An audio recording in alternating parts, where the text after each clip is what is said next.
pagalauman nyo nga ang pirsa ninyo magapadayon kay nga kamo ang backbone sang barangay San Jose, kamo ang backbone sang bilog nga banwa sang Norala.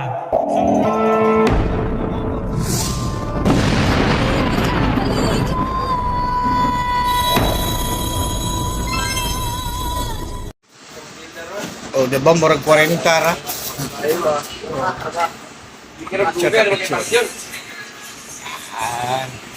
Kape-kape. Shout out din kasi yung kuhan. Hindi naman yung gusto yung shout out. Ay, di na lang na. Siya si Loloy. 56 years old. Pero murag siya na og 40. Siguro, dahil sa lifestyle niya siguro, wala takabalo, wala po gulungutan na kay I don't want to get probing that person and then maaari ma-offend. Anyway, siya yung nagsundo, siya yung nakuha ko na tricycle driver na magsundo sa akin mula sa pier hanggang ihatid ako doon sa aking pupuntahan sa lugar ng aking mga kamag-anak sa South Corbada, Dipolog City. Then, kita ko na mapagkatiwalaan, siya rin ang kinuha kong magsusundo sa akin para ihatid naman ako doon sa terminal, para ihatid naman ako doon sa sakaya ng bus papuntang sa Sultan Kudarat. So, in that way, well, of course, nagbayad man ako, pero yung trust na na-build namin sa isa't isa ay higit sa mahalaga dahil sa at least hindi ko masyado pinoproblema dahil nagtiwala din siya sa akin. So, kilala din siya ng aking tiyahin. So, mas lalo akong kampante din. Nakatira lang din siya sa isang barangay lang din. Same barangay lang din kung saan ako pupunta. At nagpatuloy ang journey ko ng biyahe bilang undersecretary / blogger ng Kabalikat Net International Association Incorporated. So, from Manila, pinasakay ako ng ating tatay Owan ng isang Grab. Tapos hanitan ako sa pier. So from pier, yan po yung Manila by night. Dumaan po itong travel ng to go ng Dumaguete City. Nakababa po ako. At then bawal actually bumaba para sa mga biyahero. Bawal bumaba kung saan ka man. Kung saan nag-dock yung barko, bawal bumaba. Pero matigas ang ulo ko, bumaba ako. So nagkaroon ng delay ako sa pag-akyat at sumabay ako sa pasero pag boarding time na. Anyway, narating ko ang Dipolog City after 2 days. So that would be alas 9 ng umaga na sa Dipolog City na ako. Then, pagka the following day, madaling araw, nagbiyahe naman ako papuntang Sultan Kudarat. So yan ay nasa Mulavi, sa Monga del Sur na ako nito. And then by bus. So another travel time which is 12 hours from Dipolog City to Sultan Kudarat, mainly Isulan. So nung dumating ako sa siguro 3 hours after mula Dipolog, narating ko kaagad yung Pagadian, which is Pagadian City. Ngayon, kagandahan dito is kitang-kita ko yung sunrise, tsaka yung maaliwalas yung lugar. Hindi ko paramdam yung init dyan. Nadaanan ko yung mga beautiful places. Talagang alam mo na hindi mo makikita sa Metro Manila. Kahit sa bandang Cavite area, hindi mo makikita. Napakagandang tanawin. Then, yun na nga, narating ko yung Pagadian City at nagkaroon ng breakfast time. Pero mas minabuti kong mag-enjoy sa view, picture, para at least hindi masyado maramdaman yung pagod. Pero nakakapagod man ang biyahe, pero ini-enjoy ko yung moment kasi hindi naman tayo lagi all the time nag-travel, di ba po? So, yan, nararamdaman ko na yung init yung panahon na yan. But ganun pa man, tuloy pa rin ang biyahe hanggang sa umabot ako ng boundary ng Lanao del Norte at Lanao del Sur, which is yung way na may portion dyan na may way papuntang Marawi City hanggang sa umabot ako ng bandang alas 3, alas 4 sa Isulan Terminal, which is part na siya ng Sultan Kudarat. Okay, so habang hinihintay ko yung susundo sa akin, walang iba kundi yung provincial governor ng Sarangani province, which is si Sir Ronel Batilo. Siya po ang nagsundo sa akin. Dinala, actually doon ako nag-overnight stay sa kanilang bahay. Then the following day, hinatid niya ako sa South Cotabato, which is na-meet ko rin si Sir Edebel, ang overall governor ng Region 12. Kasama ko si Sir Ronel, provincial governor, yung provincial secretary si Sir Noli, and then yung chief operation ng provincial si Sir Ayan. So binyahin namin yung way papuntang South Cotabato para i-meet ko si Sir Edebel at the time, dahil kailangan mag-meet ang mga governors with me, pag-uusapan yung mga issues at maaayos. So yun, tanghaling tapat na kami dumating. So kinagabihan, actually earlier ng gabi, napasyalan ko yung lugar kung saan na-feature ko to sa ating vlog before sa Kabalikat Network Channel, at napansin natin yung mga migratory bird. This time wala na pong migratory bird. So balikan natin yung mga eksena bago ako dumating dito. Meron pong nangyayaring oath-taking ceremony dito po sa somewhere in South Cotabato, which is Norala, municipality of Norala.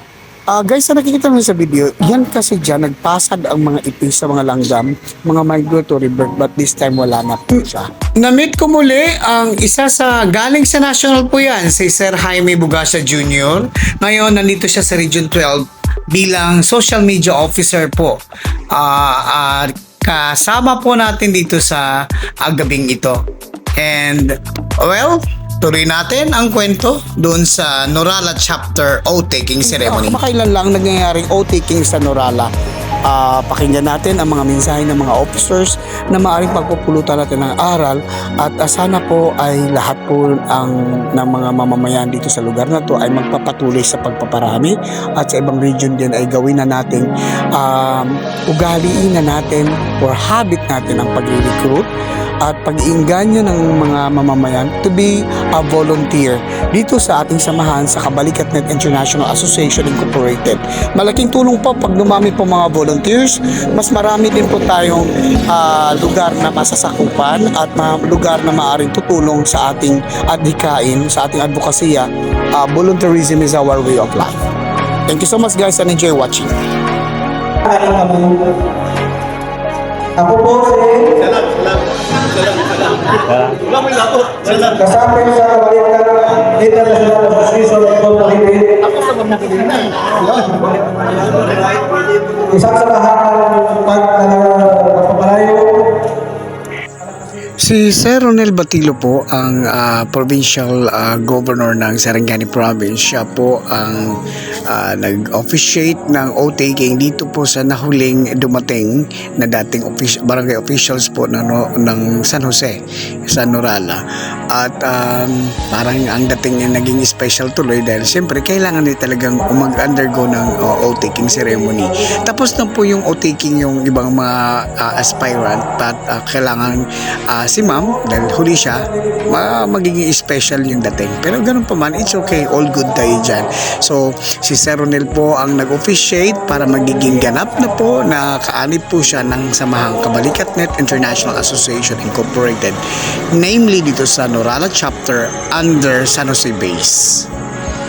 Ang lahat ng ito aking pangangako sa sarili na walang halong pag-iipon, pag-iiwas at pagdilinlang sa kapwa. Kasiyahan nawa ako nito.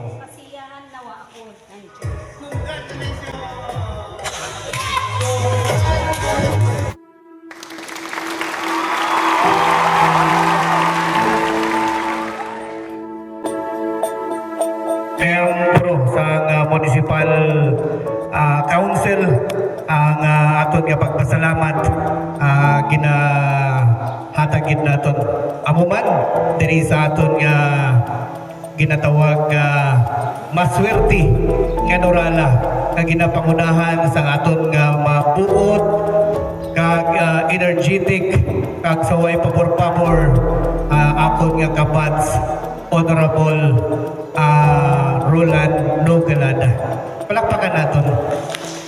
Kag siyempre sa yaman bugos nga barangay council sang barangay San Jose nga kung sa diin way ginagduha-duha sa baton kag abi-abi sa aton nga organization pag-presentado diri sa Kabalikat Net International Association Incorporated. Okay, gina-acknowledge na doon, anay, ang isa man ka membro sa aton nga Municipal Council, si Honorable Shukim, dati sa media. No? So, Councilor, good morning. Timing gid. Kag subong man sa aton nga mga barangay official sa barangay San Jose, siling ko gani wala gin nila kita gin pabudlayan sa pag-organize sa aton nga gin presentar nga organization diri sa barangay San Jose. Ang amon nga pagsaludo kag ang pagrespeto ginahatagin naton. So sa aton nga mga purok officials nga diri mayong aga, in behalf sa aton nga pinalangga nga National Founding Chairman Haji Ibni Barakan kag sa bugos nga officers nga nakatutok sa aton karon through social media kay ining aton ginahimo subong oath-taking ceremony, naka-monitor ang aton nga founding chairman, kaupod ang aton nga mga national officers sa subong nga mga oras dito sa Las Piñas sa aton nga national headquarters. So ginapanginbulahan ko gid ang San Jose Base Norala Chapter 2B. Ang mga officers nga nahatagan sa responsibilidad, ang base leader Sir Laranyo, assistant base leader Sir Elises, kang sa ilang energetic secretary Mama Jim Panis, kag sa bugosman nga membro nga kung sa diin na kumbinsi kag nagkaroon sang personal nga decision nga mag-upod sa aton organization, ginapanginbulahan ko gid kamo tanan-tanan. Ang aton nga orientation dapat lang naton pirmi tandaan ang isa ka Kabalikat Net International member, isa ka ginatawag naton nga role model. Ang aton orientation diri nga ginahambal from national down to regional and to the lower level is we have the same orientation. Anong orientation? Ang Kabalikat Net Philippines Malaya sadto nag-elevate na karon nangin Kabalikat Net International Association Incorporated last February 22 this year 2024. Makita na ninyo ang aton nga proof sa aton nga na company sec registration. Makita ninyo dira sa aton nga backdrop, no? So ang aton ginatudlo sa Kabalikat Net member mangin isa ka role model, kag wala kita naga-promote sang registration fee, wala man kita naga-promote sang monthly dues.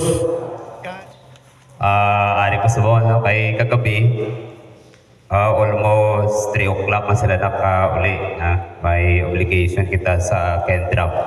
So that's why medyo late sila subok. So in behalf saya ako ang magatag sa message. But before that, congratulations gid na sa Barangay San Jose, especially to the new members of Kabalikat Net or Kabalikat International Association Incorporated Malaya. By the way, Masiliko, isa ka po sa pinakamaswerte nga chapter kay Gaman. Sana to ko na inyong base, kabugit nauna, no? Na-change ang aton nga nagkaroon kita, nga nahimo kita sa international from Kabalikat Net Philippines Malaya, nahimo kita subok nga international kag kamo ang una nga chapter nga natukod, no, sa napagawa ang aton nga association. By the way, so ina siya sa panguna sa aton nga national chairman Tatay Owan, no? Haji Ibni Ibarakan. Now, there is sa aton sa Mindanao, so we have also our regional chairman, Sir Edibel Arellano. Wala gid palakpak.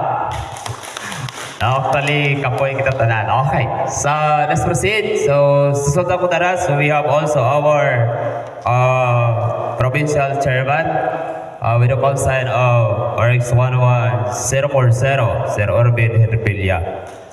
Kami no sa aton nga active no, diri active nga barangay kapitan no, nga si Kapitan Nigulada nga kung sa din siling ko gani.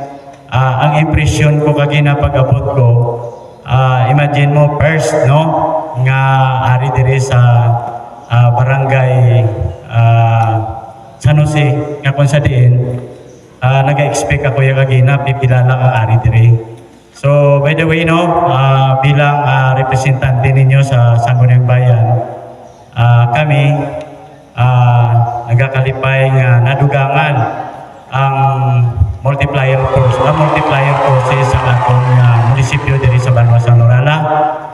Kami na-appreciate din namon no, kung sino man ang nagiging founder no diri sa Banwas Norala. Kay sa pagkabalo ko, first time ko nabatian ini sakay sa inyo nga sekretary no, kay Madam Panis no, sang the time nga napatay itong iyang bata. So nagtakot kami sang suga dito. So nabatian ko ini nga klase ka grupo o organisasyon no. So siling ko gani nagakalipay man kami no, nga sa kanamo-damo naman nga nagapatindog nga mga organisasyon, pipila lang ang nagapadayon nga nagabulig. So mahambal lang namon no, bilang ako membro sang Karancho, year 2017 diri sa Barangay Poblacion Norala. May fraternity ako, Pi Alpha Epsilon International 1906. Membro man ako sa Knights of Columbus, membro ako sa PGBI Guardians. So ako makita ko no, wala ako nagabase sang quantity. Ang ginabasihan ko quality. Kaya nga damo-damo nga sahi sang organisasyon nga napansin ko kag napatyagan ko. Tandaan nyo, bilang kami nga mga public servant, ari ang inyong kapitan, tandaan nyo, panahon nga may nagapadulong nga mga eleksyon, ang balahi-ambal ko sa inyo, damo-damo ang gusto magsulod sa mga tanan-tanan nga organisasyon. Amo ganina nga siling ko, ako hindi ako mahuya bilang public servant diri sa Banwas Norala. Wala ako nagasulod sa mga organisasyon nga may mga nagapadulong nga mga eleksyon. Example ko lang, ako nagsulod ako sa Karanso, nagdaog na ako. Pagdaog ko sa PGBI, ginrecruit ako, siling ko, hindi ako magsulod kay nagapadulong ang eleksyon. Pagkatapos ang eleksyon, year 2022, siling ko, win or lose, magasulod ako sa inyo kay tungod nakita ko ang isa ka organisasyon nga naga-excel, ubot ko silingon, nagapadayon ang maayo nga pagpanerbisyo sa bilog nga katawhan diri sa Banwas Norala. Hindi lang diri sa katawhan sa Banwas Norala. Kay bala nyo, kamo nga mga membro sa Kabalikat International Association, nakita ko ini nga sahi nga organisasyon wala dire sang benepisyo. Ang ari dire sakripisyo. Bot ko silingon, kamo nga mga bago nga mga membro dire naton makita kung sino ang may pasyon, sino ang may sinseridad nga magpanerbisyo. Nabilong kamo nga mga public servant nga pareho namin. Namon, kami ni Kap Nigulada, ang amon, ang politika nag-aagi lang. Pero siling namon kamo Imagine nyo, kami may honorarium o sweldo, pero nakita namon madamo sa mga organisasyon nga puwerte paka-active kaysa mga elected official diri sa bilog nga Banwa sang Norala. So kami reassure in behalf sa aton pinalangga nga Mayor, Vice Mayor Daniel, kag ang bilog nga pirsa sang Sangguniang Bayan, pagalauman nyo nga ang persa ninyo magapadayon kay nga kamo ang backbone sang barangay San Jose, kamo ang backbone sang bilog nga Banwa sang Norala. So hindi na ako yung magpalawig, no? Galing kay do na ako, do na touch bala ako nga kanami kay special mention ko man, no? May ara kami nga mga kaupod sa Sangguniang Bayan, no? Ari din no si Mr. and Mrs. Binyas, no? Si Parianto, no? Kag ang amon nga isa ka membro, no? Si Maridods nga Arsinas. Ari sila, no? Do tatlo lang kamo. Ayo, harap pagit gani si kumari ko Pat, no? So, ako, no? Wala ako yung nagapatawag na councilor dito sa ila kay mga kumari ko kumpare. Hambal ko sa ila, ang politika nag-aagi lang, mabalik ako sa sibilyan pagkatapos ang termino ko. Pero ang pagkumarihay, may forever kung may forever. Pareho din sa ato, anong tawganay ninyo? Anong tawganay sa inyong organisasyon? Katropa, no? So, pwede man ninyo ako tawag katropa, galing kay wala pa ako nabilog. So, hindi sige, wala na ako, no? Welcome address pa, no? Gina-welcome namon diri sa bilog nga Banwa sang Norala ang Kabalikat, no? Kabalikat Net International Association, kung sino man, no, ang ari diri, no? Hindi ko pa man maisa-isagit, no? Pero sige lang, sa aton pag-inobdanay, una nga pag-inobdanay, magalaom kami, nga padayon kami, nga pagsuporta sa inyo nga ginpatukod, kag bulawanon, nga organisasyon diri sa bilog nga Banwa sang Norala. Sa liwat, mayong aga, kag salamat nga magapadayon ang pagbuylog naton diri sa Banwa sang Norala. Madamo ka salamat.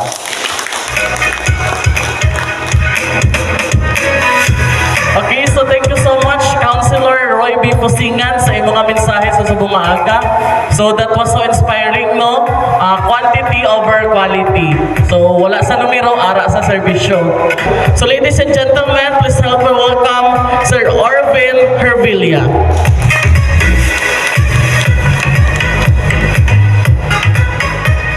Hello. So, sa liwat, may aga sa atong tanan. Maswerte, San Jose. Diba na di swerte ako? Ano man? Pusoy? Okay. So, in behalf sa Kabalikat Net International Association, alin sa aton nga founding chairman, ang akon gid nga pagtamyaw sa aton mga halangton nga bisita subong nga aga ara si Honorable Kapitan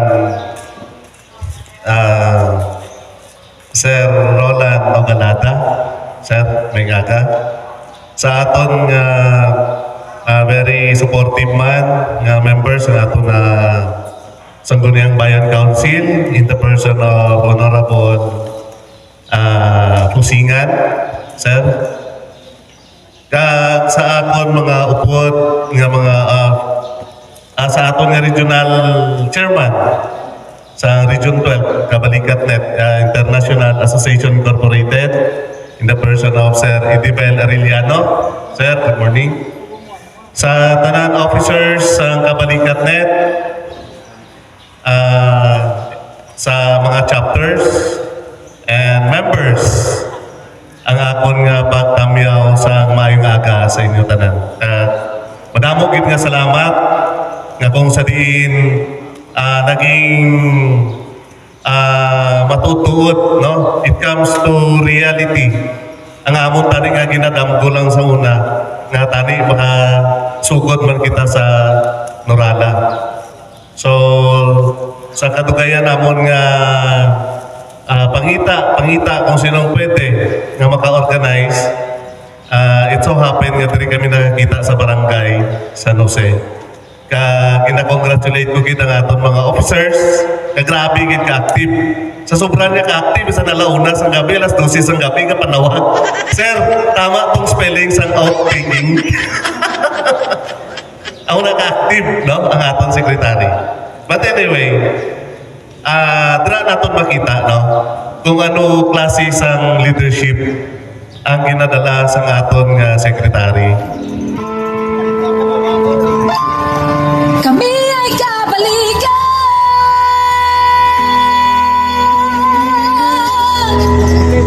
Sila ang mga bagong membro ng Kabalikat-Net International Association Incorporated na kamakailan lang ay nag-take out into office at maging legit na po sila na Kabalikat members. And thank you so much guys for making this video as far as this part of the video. If you want to know more and see the details of this oath-taking ceremony, you can watch this one on our previous published content on our YouTube channel, Kabalikat-Net YT channel. And thank you so much and enjoy the rest of the day, and congratulations Norala chapter San Jose Base dito po sa South Cotabato. Enjoy the rest of the day and have a good one. Bye for now. Inyong maasahan, bawat kasapi saan man makarating.